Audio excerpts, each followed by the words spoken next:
اعوذ باللہ من الشیطان الرجیم بسم اللہ الرحمن الرحیم السلام علیکم ورحمۃ اللہ وبرکاتہ۔ اس ویڈیو میں آپ کے ساتھ آوارہ اور بدچلن عورت یا مرد کا علاج شیئر کیا جا رہا ہے۔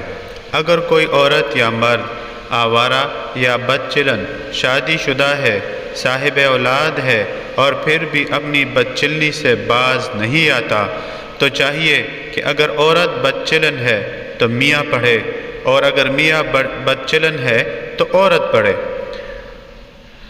تو اسے چاہیے کہ اس میں پاک یا قابض کو 2500 مرتبہ اول و آخر 7 مرتبہ درود پاک کے ساتھ 40 دن پڑھ کر پانی پر دم کرے اور روزانہ پلائے۔ انشاءاللہ العزیز اصلاح ہو جائے گی۔ کوئی بھی عمل شروع کرنے سے پہلے صدقہ ضرور کر دیجئے۔ ویڈیو کو آگے ضرور شیئر کیجئے۔